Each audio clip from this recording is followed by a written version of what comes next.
Robert Beal. You're watching an episode of the Bealcast. We are here at Classic Blends Cigar and Coffee, and thanking Will very much for stepping up and letting us shoot here on very short notice. So I have got a couple of the owners of Fountain Mortgage. Mike Anderson's not here. He's never responded to a social media request, which makes me uncomfortable, but he also is part of payroll. So now I'm regretting maybe that he's not here. So, but I've got Matt Cochran and I've got Mike Miles. And to be fair, Matt, not all these episodes have come out yet, but I sort of kind of goat up Miles a lot in those episodes. So I'm just really excited to actually have you. So I guess, where do you guys want to start? I mean, do we want to talk about politics or religion? What do you think is the first? Probably maybe abortion. That's a good start. Yeah. This is all about drawing lines in the sand. Okay, so I came on board at Fountain Mortgage in September of 2023, the very end. And so when I walked in, were you like, I'm going to be on this dude's podcast at a cigar bar in North Kansas City? That's why we're doing this. Yeah. Okay, so you saw that? Yeah, we saw that. It's rough if this is what he's going to be like. Yeah.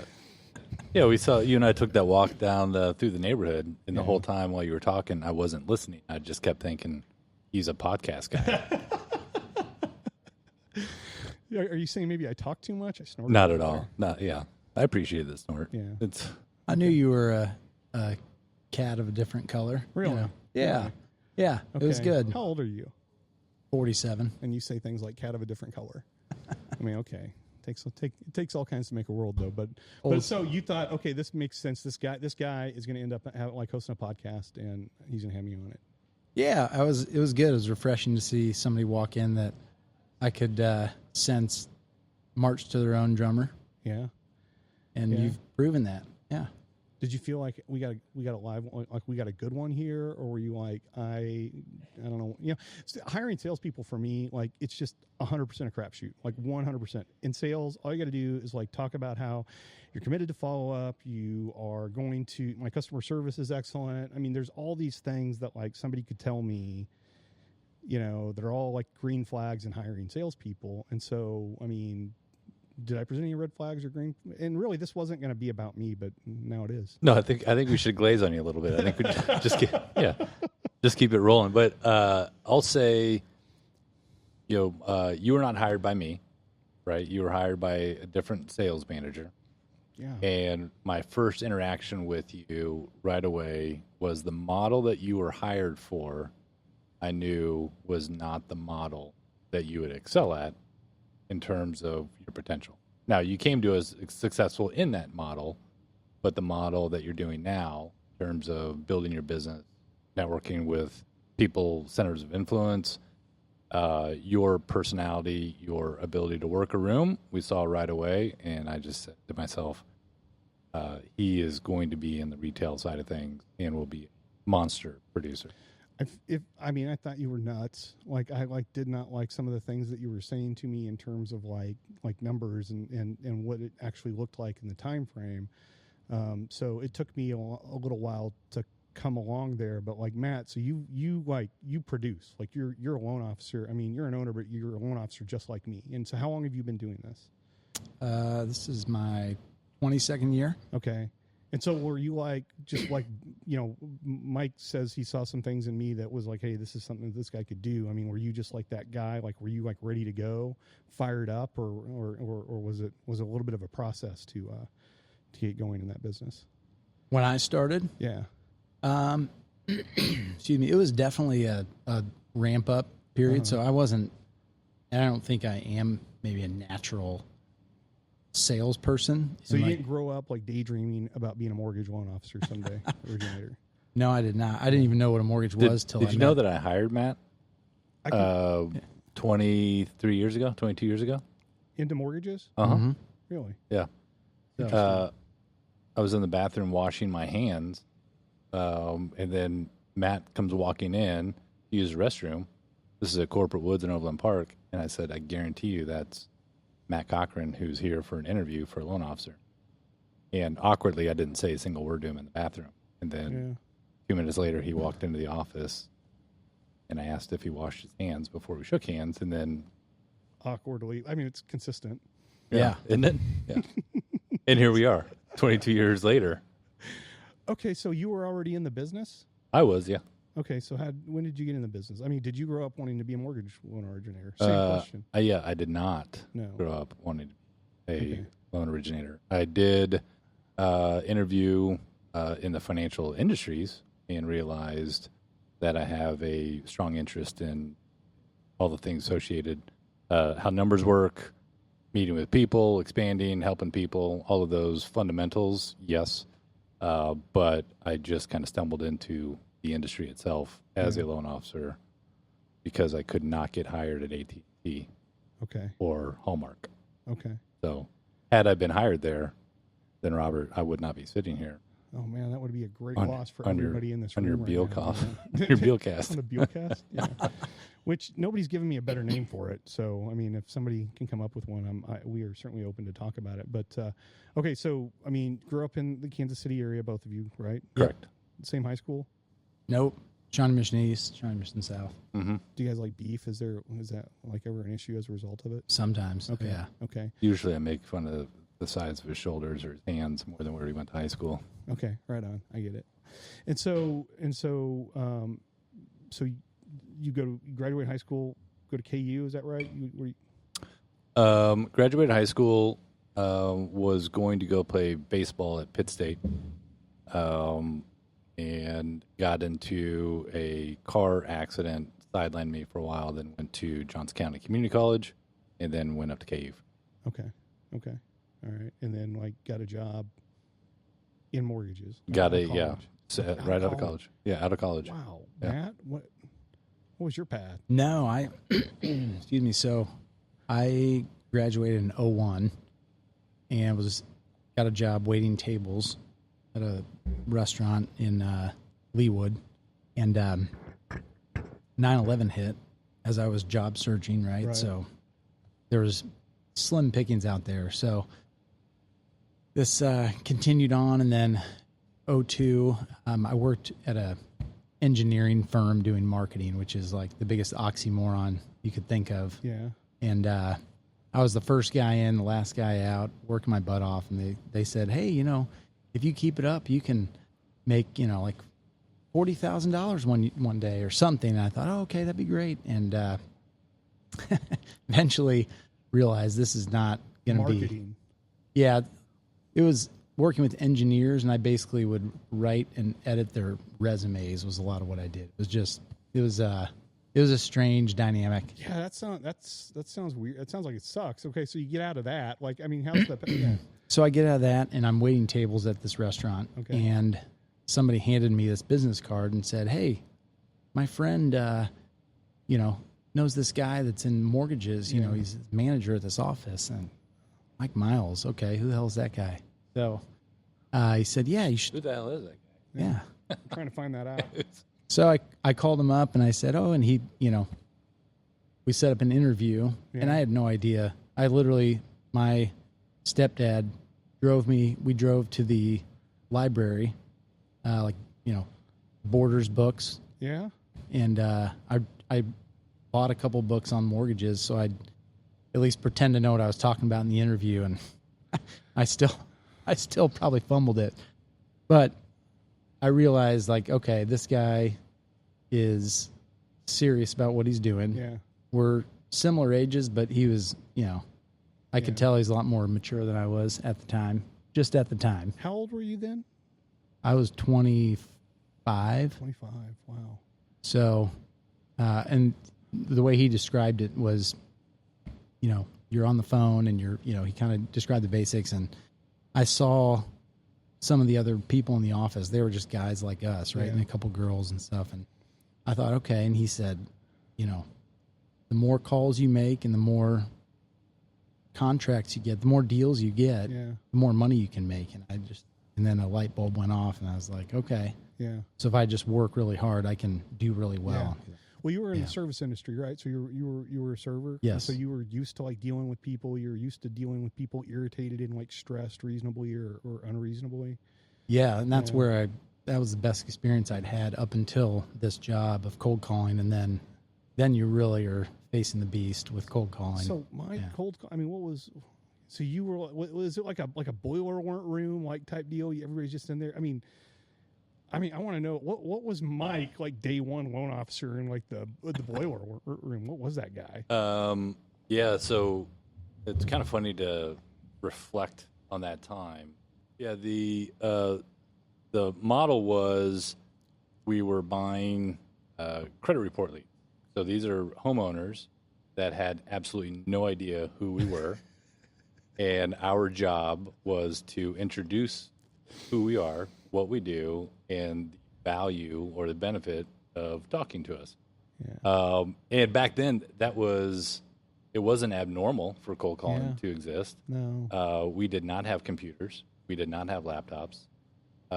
When people would ask us for proposals, we would handwrite them and we fax them over. So it was extremely manual, but the reward was you were creating something literally out of nothing and delivering a huge amount of value and benefit to these homeowners that in the industry at that time, in early 2000s, where rates were and consumer debt, it was there was a lot of impact that we had. And the cold calling itself was very basic. It was not pushy. It was just, here's who I am, here's what I do, here's the value I can bring. Was there a script? Asking a couple questions. Day one was, we're going to write your script. And then you're going to go practice it for a few minutes. And then we're going to print you off a sheet of leads. And you get about 35 to 40 names on a sheet of leads. And you would call them. And the CRM was, you would just cross out who you called and write a little note of what happened. Yeah. So did you always like cross out? I mean, was there a way to like fudge that? Like just cross the activity, like put in a note, I ain't calling that guy. Or did you have were you being held accountable to that by? Yeah, it was results driven. Yeah, it was. Did you hear Matt the other day say the old school residential visit? So we would count applications and like a paper application, not a loan application, a paper application. That was one KPI, and then residential visit was where we would literally drive to their house and go over the loan information at the residence. At their kitchen table. You seen Glengarry Glen Ross, right? Yeah, it's very similar. We used to watch it in the office. And get like fired up to go out there. Oh yeah, yeah. We had a bell you'd ring if you got an application, which meant they provided their date of birth, social security number, so you could run credit and find out what kind of refinance, options they might have, and you'd ring the bell and. Wow, that is like, I mean, it makes perfect sense. And in the car business, we had like kind of similar metrics, like, test drive, trade walk numbers, all that type of stuff. It's so interesting because I've only known this business as being like, my initially getting into it, doing like consumer direct paid leads. It was like, I'm Amazon, and these opportunities were just like sort of like flying at me. But the idea that you had to like go out to somebody's house, which is great. I'd love to do it. I've done it. But that was because there's a lot of loan officers, even retail loan officers, that aren't having face-to-face conversations with clients. No, that's where I think the passion that we have now as far as connect with people, build rapport, so they can get to know you on a granular level. You get in front of someone like that, I mean, your relationship, the opportunity for success skyrockets. We had Reagan Strayer was here a little bit ago. We had a client that was on the other side of the highway from me, and I went to their house because they were having problems uploading the documents. And we sat there and laughed and uploaded like 20 different cat pictures. Like Tammy the next morning was like, "What is this?" And the client just made her day, But I was in her house, and I was making a connection that, you would hope that she wouldn't leave me for rate after something like that. But every once in a while there'd be like a fearful situation. You walk into someone's house and you say, there's a chance I'm not walking out of here, but it's worth it. It's worth it. Yeah. Yeah, there's somebody like, I do. I am interested in a more. Right, yeah. Lord. Yeah. What's funny is my most memorable RV from back in the day was this lady that lived in Leavenworth. So I drove there, and I am deathly allergic to cats.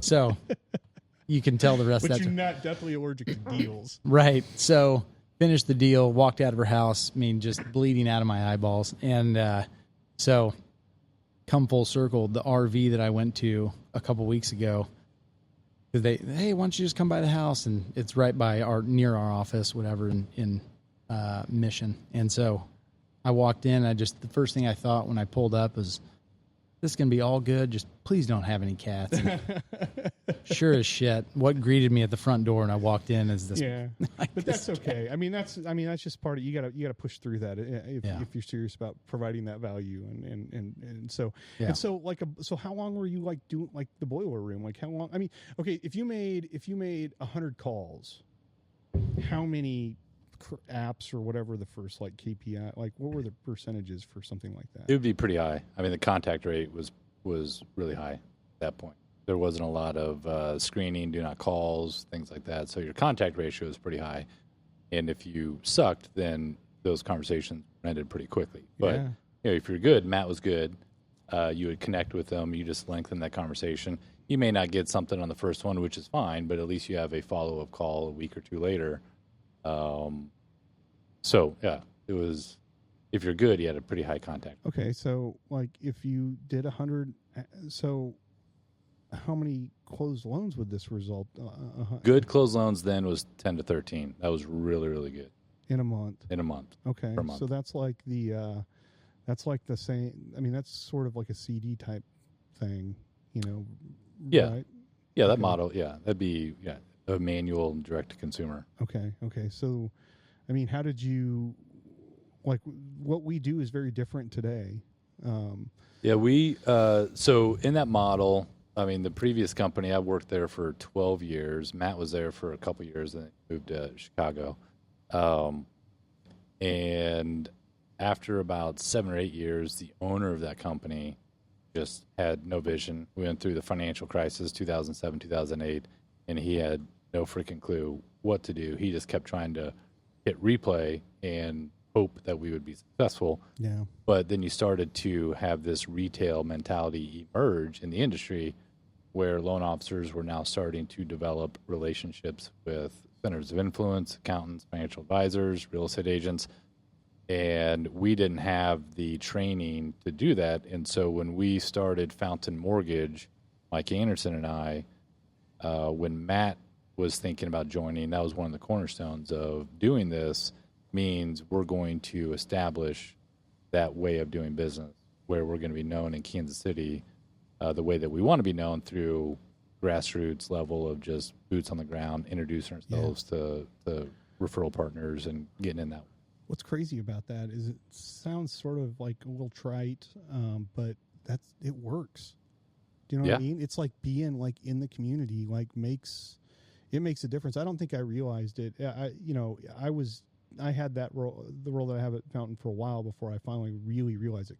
Because I'm licensed in other states, I have relationships in other states, and I was always really trying to keep those going, which is fine. That's going to happen to some extent organically, but it was when I really committed to being here. So you were in Chicago for a period of time. So what was that market like? I mean, what were you doing there? Yeah, so I moved there after about a year and some change with Mike at the original company, and it was completely retail. There were no leads provided. Yeah. So, one of your questions you teed up for this thing today was, about fear. Yeah. That absolutely. It was scary because it was just, here's business cards, right, which you paid for yourself. Yeah. And I just tried to learn from the girls and guys that were doing it successfully. And I said, how do you get business? So it was go to real estate agent offices, get to know, donuts. I'd fill their candy dishes 2 or 3 times a week, and then go to open houses every weekend. And I would print out, this was MapQuest days. Yeah. I'd print out the map of, okay, there's 8 open houses in my neighborhood. The good thing in Chicago is it's so densely populated that there were 1 million open houses everywhere. Yeah. So you could drive a short distance, and I mean, you could even walk to some. So my wife and I went to Chicago, and I, a lot of times, I mean, it's neurotic, but I do this thing when we're on a road trip. If I'm licensed in that state, I'm going to hit a handful of open houses. I think it's interesting to see, one, you like realize just how like much of a value property is in Kansas City, but yeah, no, that's awesome. I mean, it's a huge market, a lot of opportunity. Yeah. So, I look back and I mean, I'm glad I did that, but it's like I can do it so much more efficiently now that I just didn't know what I didn't know. But yeah, I did that for the first about 3 years I was there. Every weekend would just go no matter what, whether, I was 26, 27 at the time. So, I'm still fully into social life and going to baseball games and doing all kinds of things on the weekend, but it didn't matter what the party was like the night before. I always got up and put a suit and tie on and drove around these open houses. And so, you asked a question about, did you ever feel like giving up at any point? I didn't feel like giving up, but there were times when, picture your late 20s, mid to late 20s, and sun's out, there's beaches in Chicago, like North Beach, and people are playing volleyball and riding their bikes and drinking, and all my buddies were out having fun. They're going, aren't you coming down to the beach? We're going to do this and this. And, oh, man, I got to go down to this, model of this condo and sit there for 5 hours and try to talk to people walking in to get mortgages, and they just couldn't comprehend Were they in sales? Not to that extent, no. Yeah. And so, but I just had to put in my mind, I'm either doing this or I have to go move back home, and I've failed, right? Yeah. So it was just, no matter what, I'm going to do this at all costs. And so you start to feel like this is a little I'm insane, or I'm so driven, I'm going to make this work. And so you get in a weird headspace at times, but you just push through. Who's the girl that you went up there? You chased after a girl going up there. Was it Nora? Well, Nora, was that her name? she was a catalyst to help me move up there. Yeah, Nora. We won't say last names, but I went and visited, and a buddy of mine from college lived up there. So I moved in. We got an apartment. I mean, in the summertime, that is the greatest city on the planet. Chicago's great. All these cities are great. Yeah. When you go there and spend some time, but Kansas City's pretty good to live like full time. But if I'm actually smoking one, like I'm having a hard enough time just staying focused anyway. So, and for the record, if I'm struggling over here, I just want you to know that I have to hold the microphone, otherwise it literally will rotate down. So here's what I was just thinking about that. So you are unnervedly so, like, from my experience, the most unflappable person that I've ever worked for. Like, you just hold it together so well all the time that I'm kind of okay with you having to struggle with this right now. Yeah, no, I'm okay with it. I mean, if there was one guest that I was going to have that was going to have to, like, manage the microphone. I want to see him struggle. Yeah. That's good. That's good. I wanted to see him struggle. Yeah. So you left. So, okay, hold on a second. Is there something you need to, like, expand on with, like, the name of the girl that, like, he was chasing? No, I was just going to try to make a little bit of a joke about what was he really fearful of, like disappointing Nora or just not succeeding in sales. But yeah, that's a valid question. Yeah. And I only called home one time for a little help with, paying rent. Yeah. And I said I'm never going to do that again, no matter what. So well, I mean, do you have something? No. I had a like a real, like, am I in or am I out? You know what I mean? Like, I had to, like, make that decision, at Fountain. I've talked about this before, and I remember going to my wife because there was some question as to whether or not I wanted to, like, do this retail thing, because I felt I understood, like, consumer direct. Like, I got that. I knew what I could do. At the same time, I was dying on the inside. I was, like, soulless. I was in front of a computer all the time, and it sucked. And so I know what it's like to be like, look, my wife was like, stick to the plan. And I was like, what is the point? Like, I don't remember you and I ever, like, talking about a specific plan, which is probably a failure of mine to provide leadership to our marriage. But she was like, Fountain Mortgage. And I'm like, she's like, Fountain Mortgage. And I think she was just irritated that I'd changed jobs. Like, it didn't matter. Wherever it was, we just, like, stop and figure this shit out because you can do it. But yeah, there is a fear in commission sales that our friends that are not associated with that business, they just don't get it. Yeah, I agree. It's not healthy. that they don't have, like, their own fears or whatever, but, like, we're just built different. As much as I would love to just, like, take some, like, salary or whatever, which I would, I like to perform. Yeah, I like to kind of keep score. And it's I think of it kind of like a video game. It's like every time you get a loan in the pipeline, it's like, you got to replace it, and just the thrill of the chase. Yeah. That still gets me out of bed in the morning. What was the event we had it was like the mini marathon Oh yeah. race, right? Yeah, the 0K. The 0K. Yeah. Yeah. That was the event that I had the crystal clear realization that, Robert, you would be excellent in the retail space, because you were, I think, flirting with being a hybrid. I think you came on as a hybrid between, I'll still do the direct-to-consumer leads, and then I'll build this network. And you were working that room, and you had no idea who anybody was, minus a handful of Fountain employees.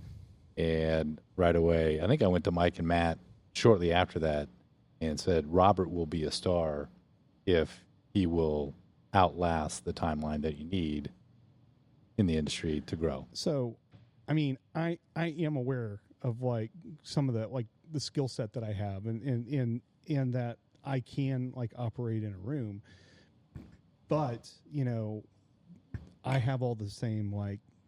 I remember that event, and I remember, to be honest with you, I was looking at it and I didn't feel like my peers were as engaged with it as they should have been, based on the fact that I didn't have any relationship with anybody. Sure. And so I just felt like if nobody, like somebody needs to be like saying hi to all these people and like doing that. So it was more of like, and maybe this is why I don't want people to be left out. You know, we invited them into the office. That's our place. It's our event to host them. And we need to like, you know, be able to present to them. But yeah, so I can see where you came up with that. But but to Matt's point, I mean, it's just, you know, for me, every time I walk into an open house, I got to hype myself up for it. As much as I enjoy going to open houses, as much as that is the energy, like there's a good chance that person's going to be like, this, I don't like this guy. But is that the fear? Are you hyping yourself up because you're concerned about what they're going to think?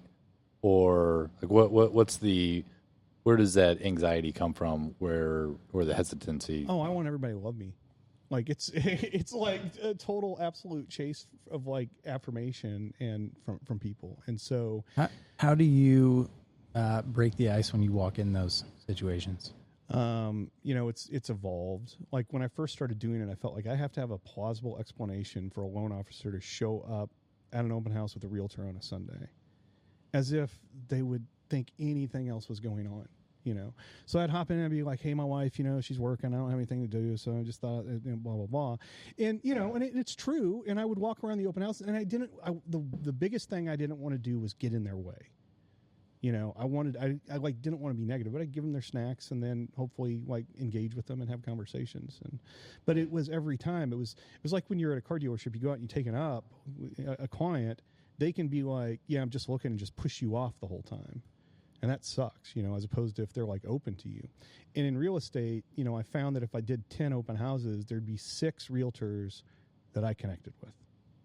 Yeah. Maybe 3 of them were like, yeah, that guy's legit. But then there'd be others that I could tell they were not happy that I was there. And so you never know what you get. I was thinking about the two of you, and, you know, I think you're a high energy person. You know, I mean, I'm a high energy person. I don't consider Mike a high energy person. And I think that I just feel like I identify with you and I listen to you, and when you talk about kind of like growing your business, and you talk about in our sales meetings, because it's just like, okay, like I got like you're an owner, but like you're like in the streets, like you're doing the job. And so I feel for me, when I got into management as a salesperson, in hindsight, when I look back at it, I think that was probably ego driven. Do you know what I mean? Like, yeah. I think that I was at my best in my wheelhouse as a salesperson. Well, I had to get over the idea that like I'm a salesperson, as if there's something negative to that.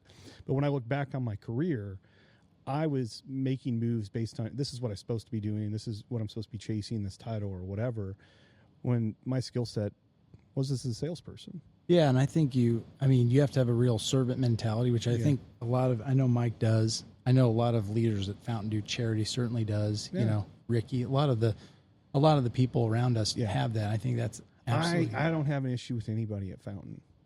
That's good. I mean, I'd like to manufacture something, you know, just so I have something to bitch about at home with but like it's like this idyllic thing. And so Brian Hendrick is like sitting back there, and we were in like at Toyota together, Kia, and like, I mean, I can bitch about my employer like with the best of them, and it's just really hard to, you know what I mean, to be legit about it, because I think that like being a servant, working for people. I mean, I think that we have leaders all across the board.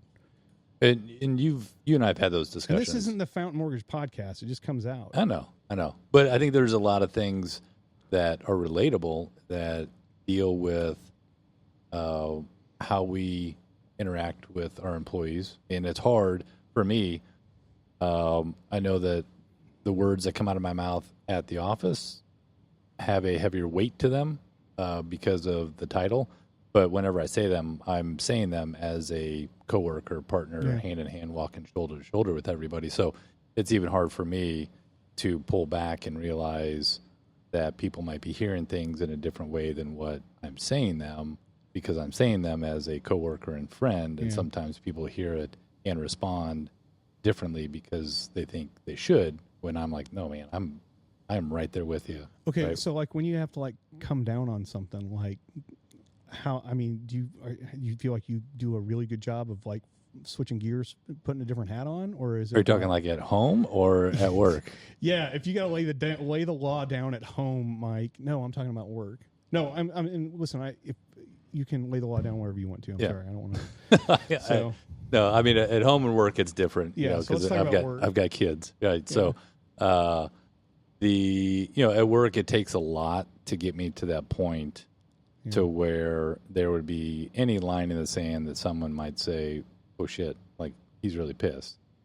People encourage me I should get to that point faster. Yeah. And that's hard for me to digest because I'm such a believer in the learning environment. And if you're listening and learning, you're growing.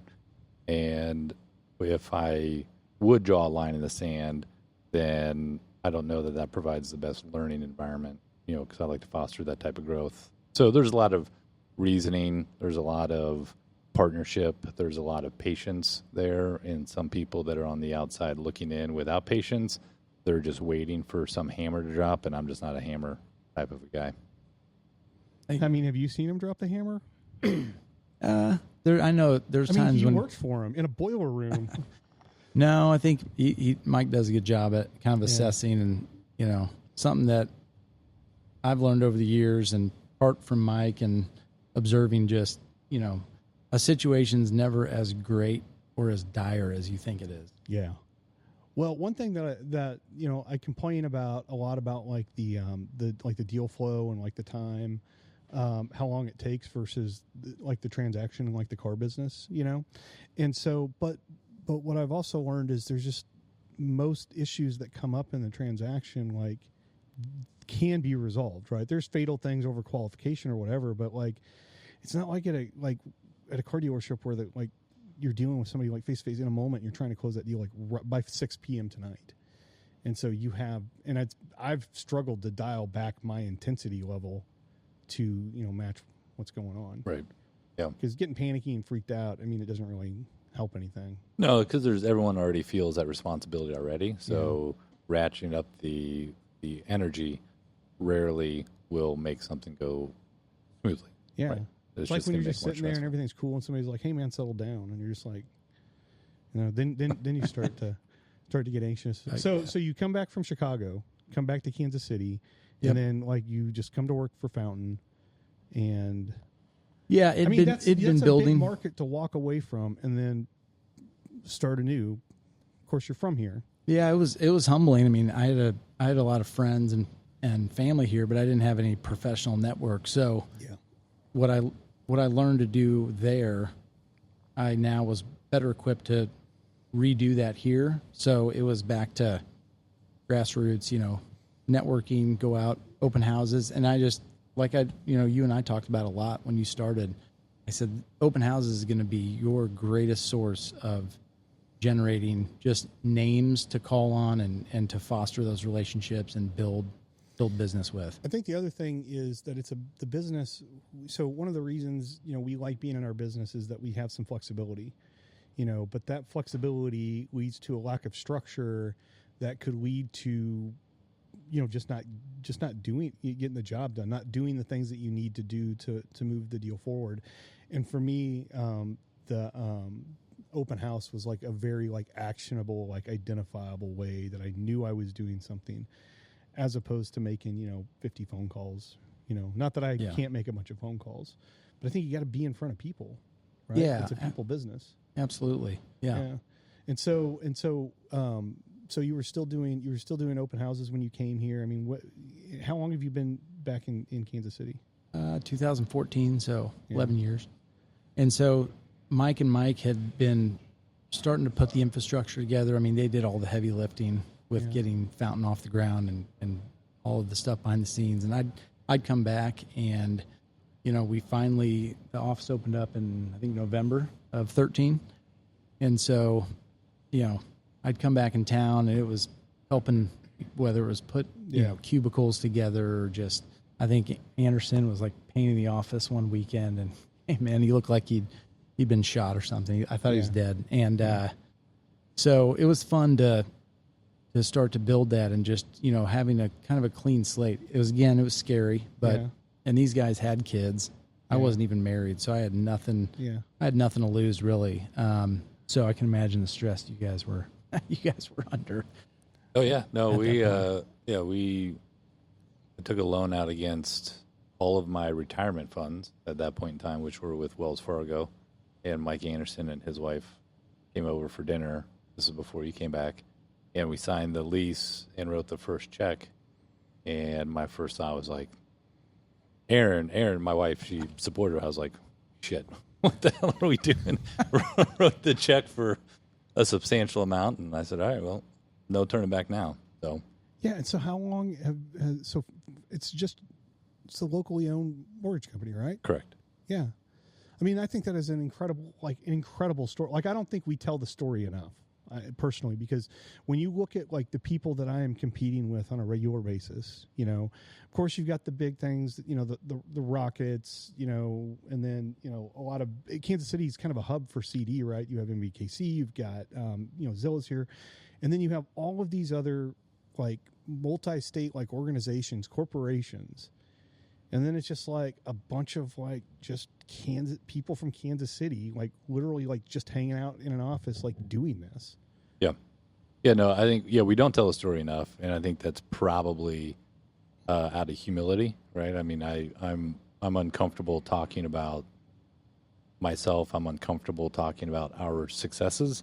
But they should be broadcast. We should be celebrating them more. That's just not, me personally, that's just not my character. But, I think it is cool. We're the only fully independent mortgage lender that's in Kansas City. Right. We funded it 100% on our own, started as a broker, grew up through all the channels. And so when you revisit that history, it's pretty sweet. And it's pretty awesome. I mean, I can walk over and like, I walk in every day and I, try to like joke around with like underwriting, and like have a relationship with like underwriting, and it doesn't make any difference, right? The job's the job, but like my processor is right there. I have Ricky, and in the organizations that I was at prior to coming to Fountain, I could walk 5 levels and not find another employee. I could send an email and the response time, it was 48 hours. And so it was really, I don't know, it was the perfect environment for me. Once I realized, hey, we're just a bunch of people like figuring this out. And so, I think if you're somebody who's serious, like, you see realtors telling us what's going on all weekend, they're like, I'm the Kansas City connection, this, and this, and this, and this. Well, why wouldn't you do your loan? Like, why wouldn't you use the Kansas City lender like Fountain Mortgage? I mean, and this wasn't the Fountain Mortgage deal. So I think we're out of time at this point. I think there's a whole story here that we could continue to tell, but we just talked. It's no different than our sales meetings. Correct. Awesome. Appreciate you having us on here and sharing the story. Mike, you got some wisdom to drop here at like the very end? Something that'll make for a nice TikTok? I don't know about wisdom, but I think your passion for just getting out there and connecting with the community I'm in full alignment. It's parallel to what we do on a daily basis. This project I think is cool, and it reminds me of a couple things that I do where I don't have the finish line designed. I have no idea where it's going, but it's a passion project. And if it's fun, you get a lot of people that are sacrificing for you. They're rooting for you, that are supporting you. They're patient with you. And so I think it's really cool that you're just doing it. And whether you have an idea of exactly where it goes or you're just meeting people along the way and learning more, and growing. I think it's awesome. Well, I appreciate it. It's to make a terrible TikTok. What about you, Matt? Like, what do you got? You got like something here at the very end? And it doesn't have to be about me. It's going to be about you. Here we go. No, I everybody at Fountain, and I can speak. I think I'm conveying their feelings and sentiments too. Is like, well, as an owner, we're going to let you feel like you are. Absolutely just love the color that you bring to the table, the life that you bring to the group. So if you're not there, it's noticeable. It's too much fun. Our job is we just get to go out, and it's funny because it's an originator. And I've just been thinking about that recently. Mortgage loan originator. We're making something like out of nothing, and we just kind of pick our lane, like how we want to do it in our brand. And so far, everything that I've done has worked-ish. I mean, I probably can get better, but anyway, thank you for being a part of this. Yep. Thank you. Thanks, man.